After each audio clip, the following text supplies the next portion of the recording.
Dalam rangka memperingati hari ulang tahun Indonesia yang ke-77, tentu kita patut mengenang jasa Presiden Republik Indonesia yang pertama, yaitu Insinyur Soekarno. Sebagai tokoh pejuang kemerdekaan, ia memegang peran penting dalam upaya memerdekakan negeri ini dari belenggu penjajahan. Soekarno juga merupakan proklamator kemerdekaan Indonesia bersama Muhammad Hatta yang terjadi pada tanggal 17 Agustus 1945 lalu. Namun seperti apakah sosok Soekarno yang sebenarnya? Berikut seorang Gue Black akan mengulasnya untuk sobat-sobit sekalian tentang sosok seorang Insinyur Soekarno. Berikut juga tentang fakta menarik tentang beliau yang dirangkum dari berbagai sumber. Biar tak penasaran, mari langsung saja kita gas videonya. Tapi jangan lupa untuk subscribe dulu agar kami semakin semangat membuat konten, dan mari kita bangun bersama channel ini agar bisa memberikan hiburan serta informasi lebih untuk kita semua. It's time to see you work even with a stupid idea. Yuk guys, yuk. Ayo. Ayo. Ayo. Ayo.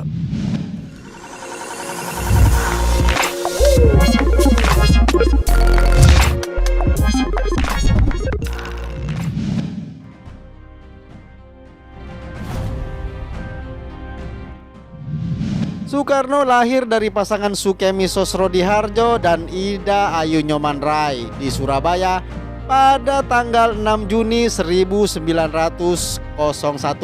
Ketika dilahirkan, ia diberi nama Kusno oleh kedua orang tuanya. Namun karena sering sakit, pada usianya yang ke-11 tahun, namanya diganti menjadi Soekarno oleh sang ayah. Di beberapa negara barat dan timur tengah, Soekarno kadang ditulis Ahmed Soekarno. Penambahan nama itu konon dilakukan oleh wartawan barat karena mereka cukup asing dengan kebiasaan masyarakat Indonesia yang hanya menggunakan satu nama atau tidak memiliki nama keluarga.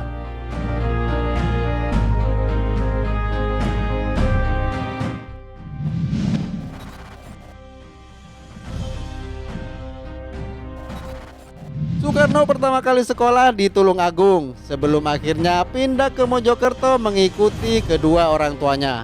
Awalnya ia bersekolah di Eerste Inlandse School sebelum dipindahkan ke Yuripice Logere School atau ILS pada Juni 1911. Pada tahun 1915, Soekarno menyelesaikan pendidikannya di ILS dan melanjutkan sekolahnya di Huhere Burger School atau HBS berkat bantuan host Cokro Aminoto yang merupakan teman sang ayah. Setelah lulus dari HBS pada tahun 1921, Soekarno melanjutkan pendidikannya di Technische Hogeschool di Bandung atau yang saat ini kita kenal dengan Institut Teknik Bandung atau ITB. Dan di sana dia mengambil jurusan Teknik Sipil. Setelah 2 bulan, dia sempat meninggalkan kuliah, namun mendaftar lagi pada tahun 1922 dan akhirnya lulus pada tahun 1926.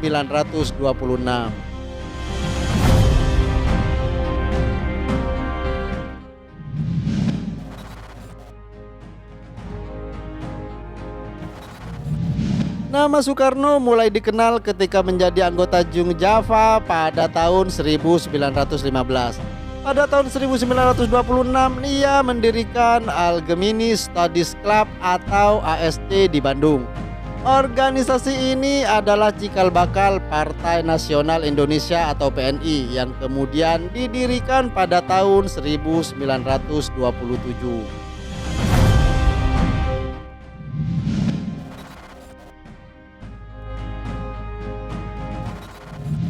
Pada tanggal 16 Agustus 1945, Soekarno dan Muhammad Hatta dibujuk oleh pemuda di Rengas Dengklok untuk segera memproklamirkan kemerdekaan Indonesia. Tapi Soekarno, Hatta, dan tokoh-tokoh lainnya menolak. Ada alasan yang menyebutkan bahwa Soekarno telah memilih tanggal 17 Agustus 1945 karena bertepatan dengan bulan Ramadan. Sehingga akhirnya proklamasi kemerdekaan dilakukan pada tanggal tersebut. Bangsa Indonesia dengan ini menyatakan kemerdekaan Indonesia. hal-hal yang mengenai pemindahan kekuasaan dan lain-lain diselenggarakan dengan cara saksama dan dalam tempo yang sesingkat-singkatnya. Jakarta, 17 Agustus 1945, atas nama bangsa Indonesia, Soekarno-Hatta.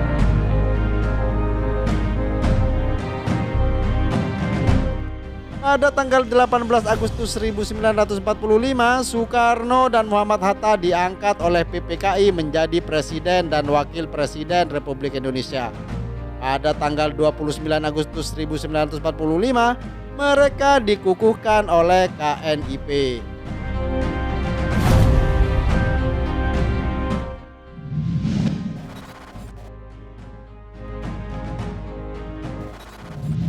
Semasa hidupnya, Soekarno dikenal sering bergonta-ganti istri. Dia telah menikahi beberapa wanita, di antaranya Utami, Inggit Ganarsi, Fatmawati, Hartini, Kartini Manopo, Ratnasari Dewi, Haryati, Yurike Sanger, dan Heldi Jafar.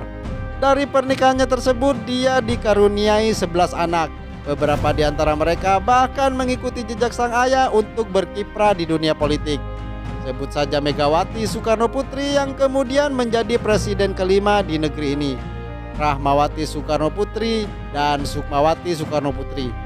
Anak Soekarno yang pertama dengan Fatmawati, yaitu Guntur Soekarno Putra, justru tidak mengikuti jejak sang ayah dan adik-adiknya.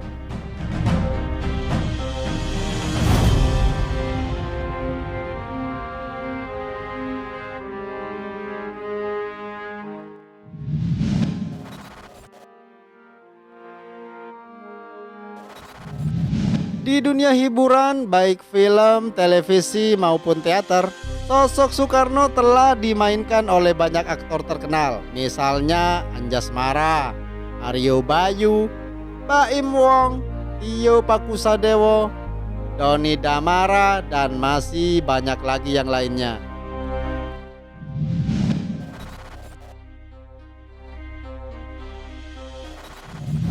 Pada masa perjuangan dan kepemimpinannya, Soekarno dikenal sebagai orator ulung.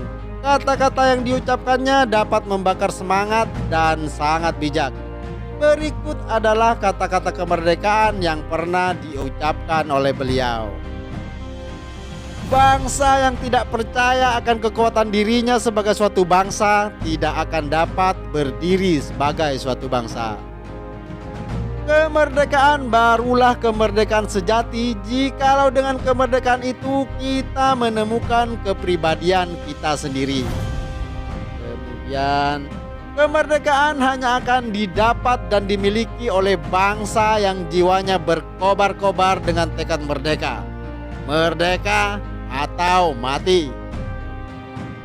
Di seberang jembatan-jembatan emas inilah baru kita akan leluasa menyusun masyarakat Indonesia yang gagah, kuat, sehat, kekal, dan abadi.